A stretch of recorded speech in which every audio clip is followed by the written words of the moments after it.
On today's show, let's talk about the Dallas Mavericks, their first half versus their second half defense. Their offense has been so wild. Why are the Mavericks so different? And why are the Dallas Mavericks better in the clutch this season? We'll talk about that and more with Jake Kemp on today's Locked On Mavs. I'm Luka Doncic, and this is Locked On Mavericks podcast.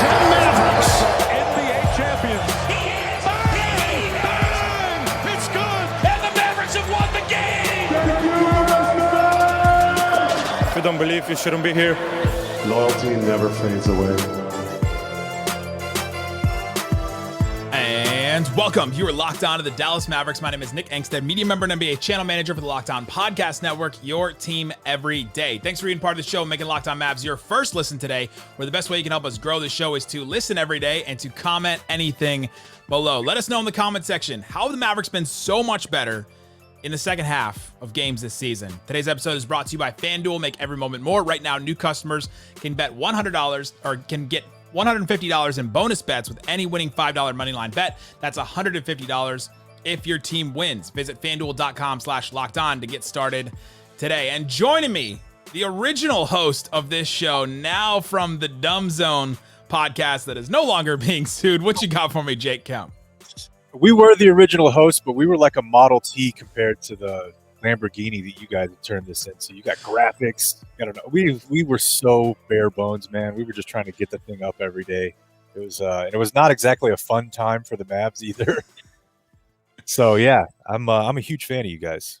Hey, thank you, man. We appreciate it. Appreciate you pioneering and starting this, and then I appreciate you leaving and then handing it over to us is what I appreciate. Family thanks me.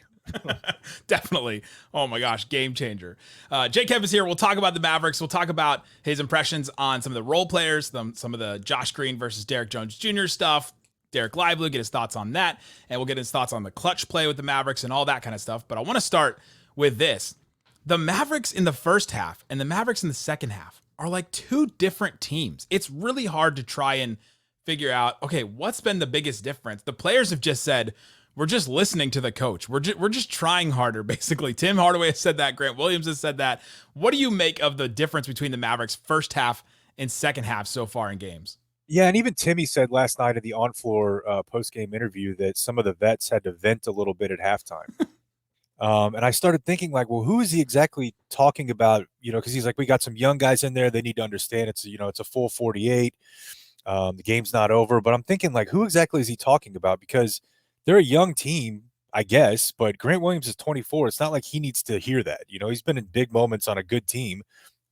Derrick Jones Jr. is 26, but he's been in the league for like 8 years. So all I could figure was that he was talking about Lively, maybe getting down on himself with 3 fouls in the first half, or maybe Jaden Hardy, who played 8 or 9 minutes in the first half and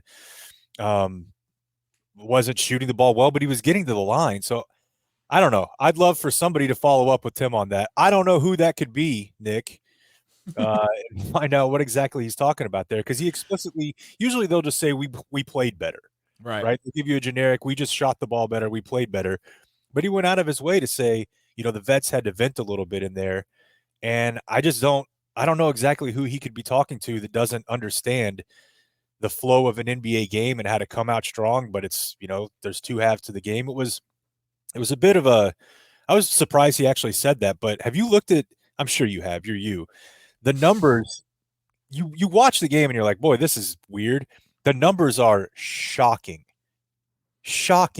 Like, I don't think I've ever seen a team, and it's a small sample size, but it's not. They're almost 10% of the way through the season. Like, it's not that's that much small. Like, to go from first half 26th in net rating to second half first in net rating is absurd. And the one that's probably even more shocking is to go from 29th on defense to 6th. That just doesn't make any sense to me. So I don't know if I have a great answer for you other than maybe they are playing a couple of younger guys that need to get going a little bit. Kyrie's not traditionally, the best first half guy. So maybe it's just a mix of all that stuff, but because we do this in football a lot too, right? You could take it one of two ways if you want to either criticize or compliment your coach. Either he doesn't have him ready, but he can make great second half adjustments. Yeah. Or he doesn't have him ready. Why doesn't he have him ready to play to come out of the gate? I've seen a lot of credit to Jason Kidd from some people, and I'm like, man, I go with you. Like, is it he doesn't have them ready early on, or he does the right adjustments, or maybe he had the game plan, like Grant Williams is saying, they had the game plan, the players didn't listen to it. So then are the players just not listening to the coach? Like, you could take it in so many different ways. The numbers you mentioned, so the net rating is the difference between points scored per 100 possessions and points allowed per 100 possessions. The Mavericks' first half net rating is negative 11.2, 26th in the NBA. Their second half, plus 24.7. That's just first. That's almost 8 points above Philadelphia. Like, that's the best in the NBA by 8 points. They're the best team in the second half by. It's not only 8 points above Philadelphia. It's a almost 40-point swing. They literally go from the net rating, like negative 10.9 was the process Sixers net rating in that 1 year where they won, like, in the teens. And then plus 24 is like the 73 win Warriors. Like, they go from just this awful team to a great team. The defense, though, is the one that's really stuck out to me. You mentioned they go from 29th. They're like 0.2 points away from Washington, like the worst defense in the league in the first half. And then they're like 0.2 away from the Grizzlies for 6th and 5th on defense in the second half, which means they go from like the worst defense in the league to a defense with 2 defensive player of the years on it. Like, it's just so different. And I don't know that if it's just players like, all right, we're going to take the game plan seriously now. But if I start to think about what your earlier point about who was Tim talking about, like, if you start to think through who are the players that wouldn't take like the defensive game plan seriously or wouldn't come out and be ready right away. Like, the first names that come to my mind are Luka and Tim. But if Tim's the one ranting about it, maybe Tim was being ranted at, or maybe Luka was being ranted at. And if Luka's being ranted at, that's something that the Mavericks have needed for a little while now. Like, they need some of those guys to step up. Yeah, but he did make a point to say young players, but you're right. I mean, those are the 2 guys that probably you could get more out of defensively, specifically in the first half. But man, I do go back to the idea that as exciting as it is to watch Dereck Lively start, and you're going to have issues, which I'm sure we'll talk about later with foul trouble, which they knew when they drafted him. Yeah. He might have been a guy that just was upset with himself last night, only being able to play 7 minutes with the 3 quick fouls. And maybe it was partly him, just like I said, trying to pick him up and let him know, like, hey, you're gonna have to play quite a bit in the second half. So we don't need this. I don't know if you would call it moping. That's probably too strong, but just, hey, let's lock back in and get in there. And then, I mean, the craziest thing about last night to me was, and it's kind of been a theme throughout most of the season, is Kyrie on defense. I mean, I don't think he was as bad when he got here as I expected. But he makes hustle plays. He's, locking down on the balls is to the degree that he can. So in the second half last night, that's what stuck out to me the most, was that he was just everywhere. You need a guy like that just to be smart in passing lanes. He had a couple of plays where he made a bad offensive play and then immediately got the steal back. He's like, no, let me redo that, and got the steal back. Like, just to have a guy with that awareness, that quickness to take advantage of some of the young, like especially the young players on the Magic. He just felt like he was taking advantage of them on defense sometimes. And you don't expect that from a Kyrie player, but he's been good. And I think that is one of the reasons why they've been good defensively in second halves, is because if they do, like, if everybody does step up, they all rotate, they all communicate, they do what they're supposed to do. They don't have a ton of like super weak links, because we've gone over Luka's defensive, like his faults. And if he's not locked in, then it doesn't go well. But if he is locked in, he can be at least fine. He can be solid. He was solid on the way to the Western Conference Finals a couple of years ago. And so you don't have a ton of like weak links defensively if everybody gets locked in. Just everyone has to get locked in, or else it doesn't go well at all. Yeah, and we've seen that before with this team. And I mean, they did have Porzingis pre-trade the 1 year that they were top 10 in defense, and he was actually having a fantastic year protecting the rim. Yeah. But while they don't have any weak links, they don't really have any true lockdowns. And when you don't have that, I default to, it really just does come down to effort and buy-in. And it sounds cliche. I don't think that about offense, obviously. But when it comes to, NBA defense, if you're full of average to hovering above or below average defenders, I don't know what else there is to it other than focus, intensity, effort, and all the stuff your high school coach told you about. Well, their offense changes too. It goes from 12th in the first half to first, like by a pretty good margin if you're just going by offensive rating. So like it's just overall they're being a better team in the second half, which is wild. And they've also been better in the clutch or in fourth quarter. So coming up, let's talk about the Dallas Mavericks in the clutch. How the Mavericks been so much better in clutch games this season compared to where they were last season. We'll talk about that with Jake coming up. Today's episode is brought to you by Prize Picks. Prize Picks is daily fantasy made easy. You can go check out Prize Picks right now, and you can pick all kinds of different things. All you have to do is pick more or less of the projections on a player. You can combine NBA and NFL if you want to. You can do that with the different specials, the combo projections on that kind of stuff, with the community plays, on the promos. You can check out all that kind of stuff. For example, we're recording this on Tuesday. So on Wednesday, it's Sixers versus Celtics. I can pick Joel Embiid, 29.5 points. Give me less on that. I think Porzingis will hold him maybe. Jason Tatum, 28.5. Oh, give me more on that one. If I just put those two down and I get both of them correct, if I put down $20, I can win 60. If I put down $100, I can win 300. Let me add Tyrese Maxey, 21.5. That seems low to me. I'm going to go more on that. If I do the power play, put down $20, I can win 100 if that all hits. So again, check out Prize Picks. See what's available for you. Go to prizepicks.com/LockedOnNBA. Use the code LockedOnNBA for a first deposit match up to $100. Again, prizepicks.com/LockedOnNBA. Shut it down! Let's go home! Thanks, everybody, for hanging out with us on Locked On Mavs, being part of the show, part of the Raccoon Squad, listening every day. If you want to support the show, text me, get text alerts from me on Mavs news, rumors, all that kind of stuff. If you want to watch film with me, subscribe to our subtext, click the link in the description, text the number in the description as well. You get a text from me. How about that? That'll be fun. All right, Jake, let's talk about clutch play. The Mavericks have won all their games in the clutch so far, which is a far cry from last season. What do you attribute the Mavs' improvement in the clutch to after last season? It has to just be time, because the point of acquiring Kyrie was all about Luka, not just to let him rest on a few possessions, not just to allow him to potentially miss a game here and there if he needs to, not to just let him to try to keep the team afloat if Luka misses a prolonged period of time, but mostly to keep teams from loading up on Luka. And that was never more present pre-Kyrie than it was in the clutch, and especially once, you're playing without Jalen. So to me, that is where teams know they want to take away the one thing that you want to do. And if they can do that, then it's on the rest of your roster to prove that they can do something with it. And frankly, for the most part, the Mavericks don't have a lot of those guys. So to me, the biggest thing, and we were saying it last year, and people would say, well, that's Kyrie's he's a superstar. It shouldn't take that much time. You can't, they were not even practicing last year for most of the time when Kyrie was there. And then Kyrie's hurt. Luka's hurt. I just think it was so disjointed last year, and that resulted in a lot of people saying, like, can they play together? Which I just think those were really primarily reductive takes, because we just didn't have enough data on what it would look like if they had time to actually develop sets together, not just in the flow of the first, whether you want to say 46, 43, but that's where having two guys is the most important at the end of the game, especially two guys who can handle the ball and can, release the pressure valve. And you saw it a little bit last night, whenever they decided to double Luka, just give a wide open look to Kyrie. And I know his numbers are down this year, but he's taken 26, 20.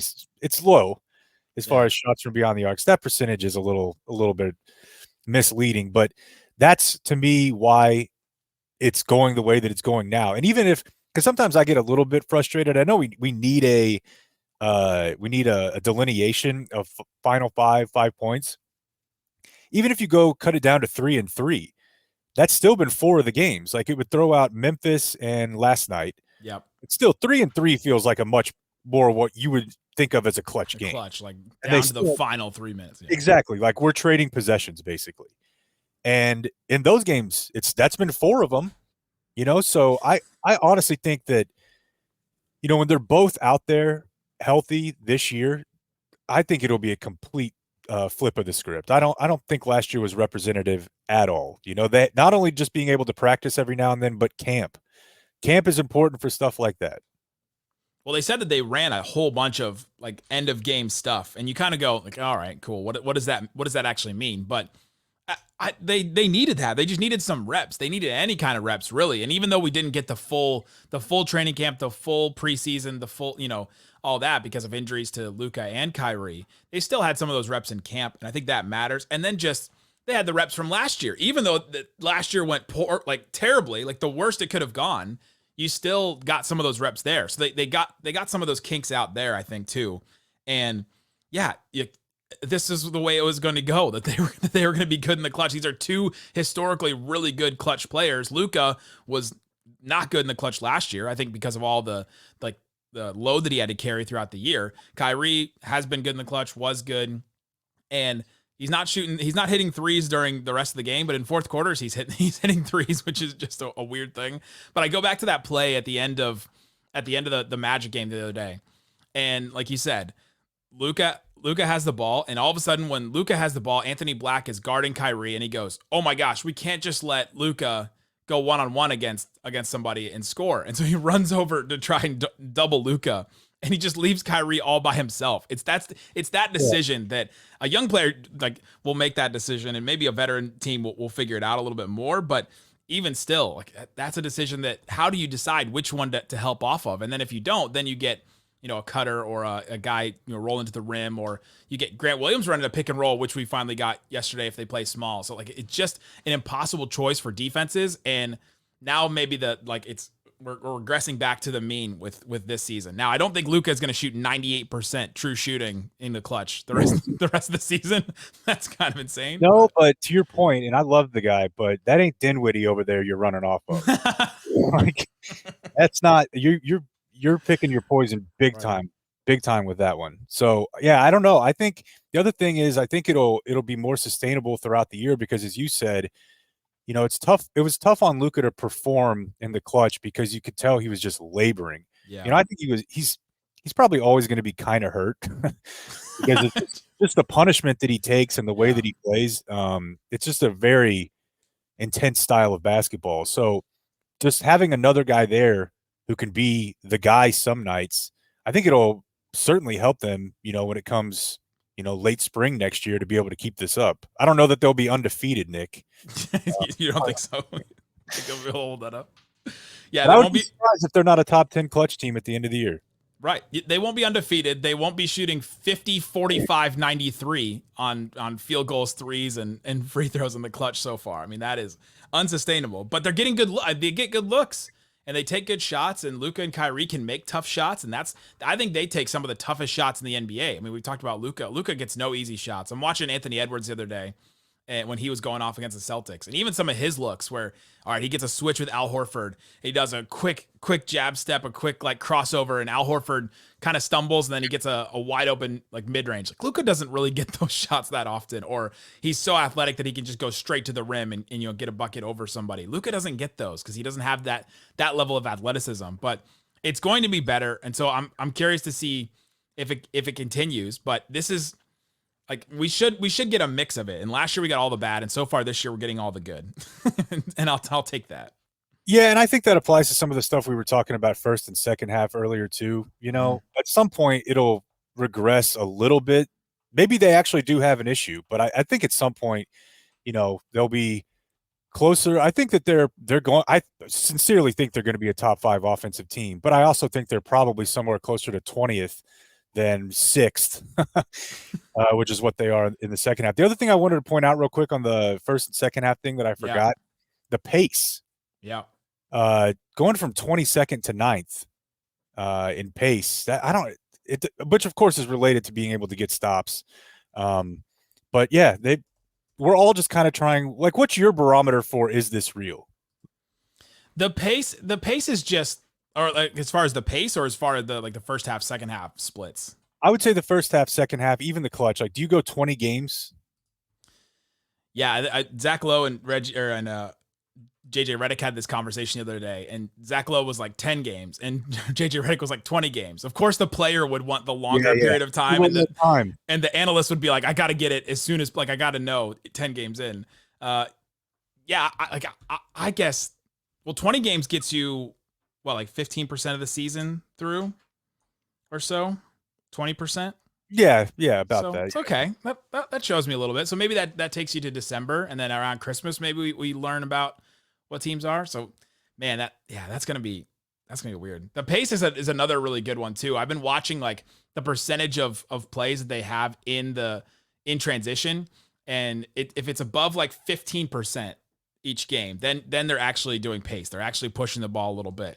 And against the Magic, it was like 14%. So they did push it a little bit, but not as much. Whereas against Charlotte, it was 17. Like they were really felt like they were pushing the pace on that. Another number that we're watching, but that has helped the offense.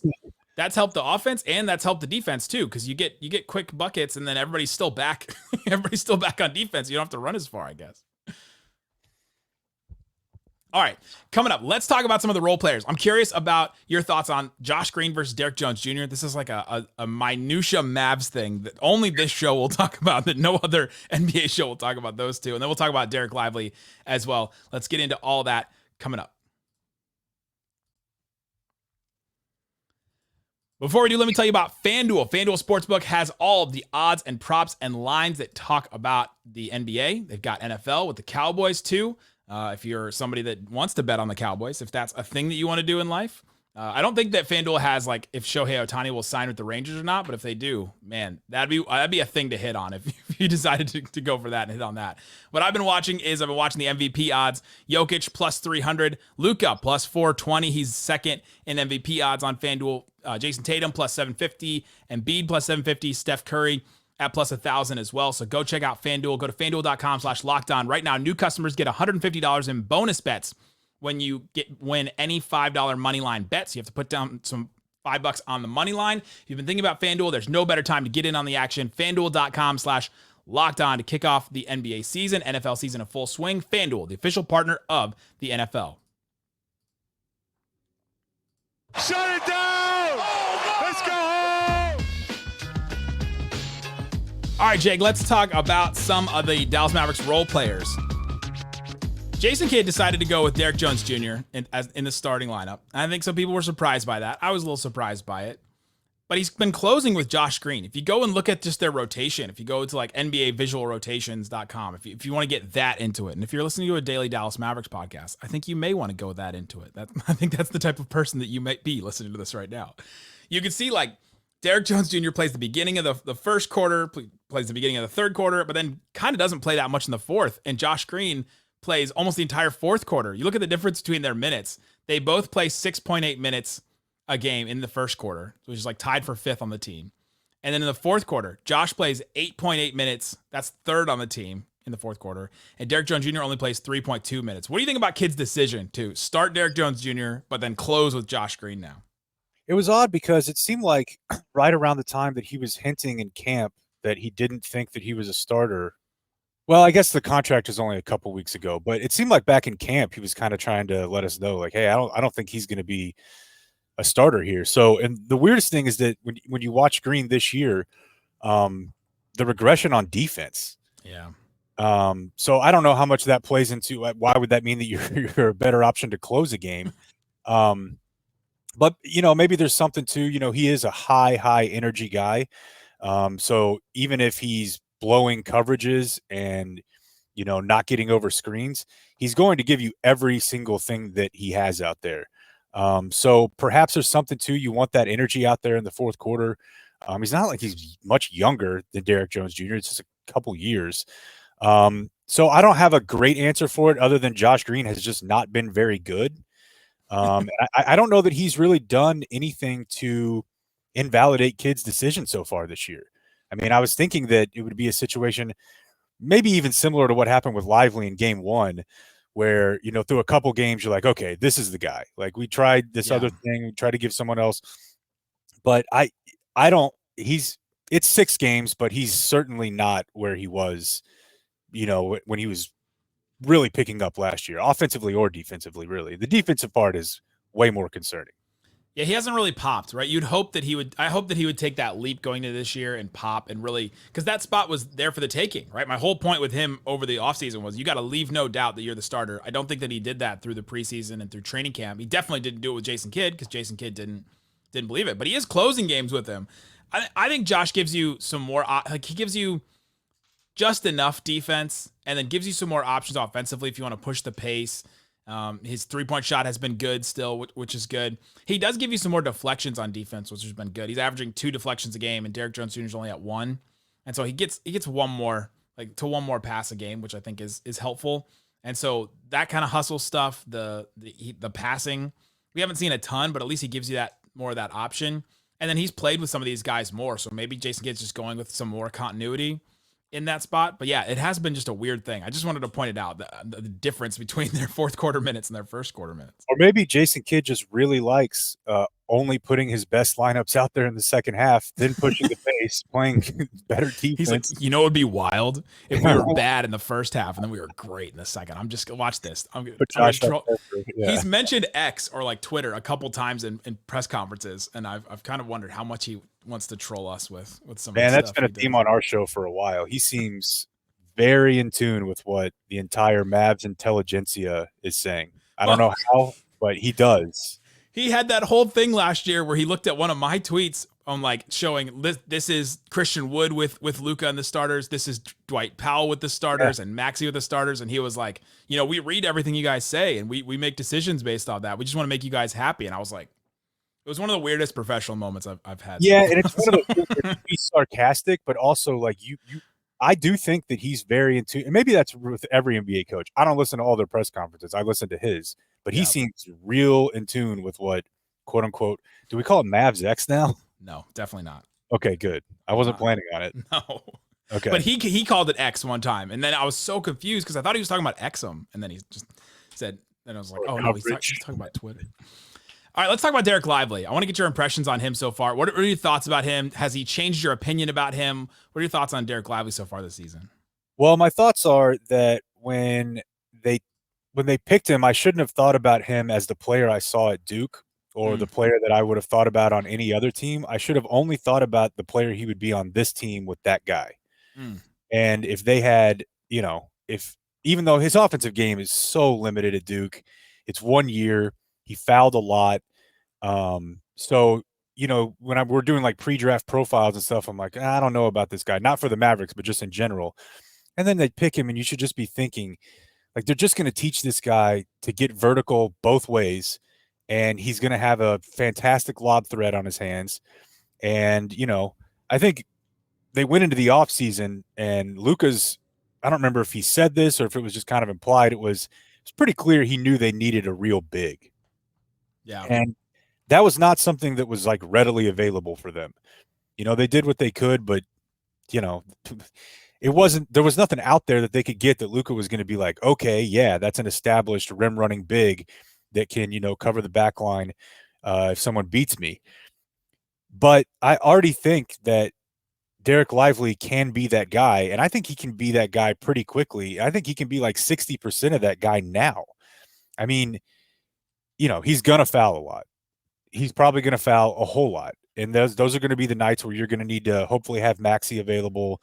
You know, I mean, I would have liked to see what would have been the case in the Nuggets game if Maxey would have been available and they could have gone more too big. Yeah. So, yeah, he's changed my impressions of him because coming out, I'm like, I don't know.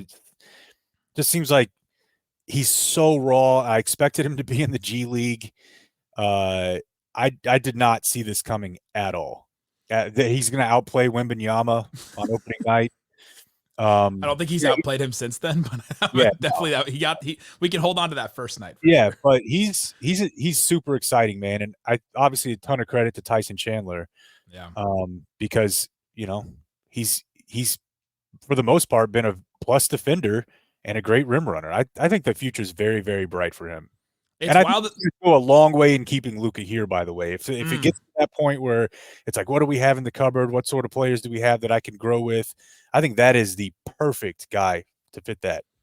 Yeah, having him and Grant Williams, like that those two moves, I think did a lot for the Luka future thing with Grant Williams and Luka being the same age, and then Dereck Lively. This is his starting point. Like this is where we're starting with him. He's only going to get better. His body's only going to fill out. Like imagine him with a full NBA offseason. He kind of almost got it because he did summer league. He came in August and did all that. But imagine him with that full year. The thing with him and like coming from Duke, the Kentucky guys all get a bump when they come in because there's so many dudes and there's so many guys on Kentucky that you just don't get to play your right role.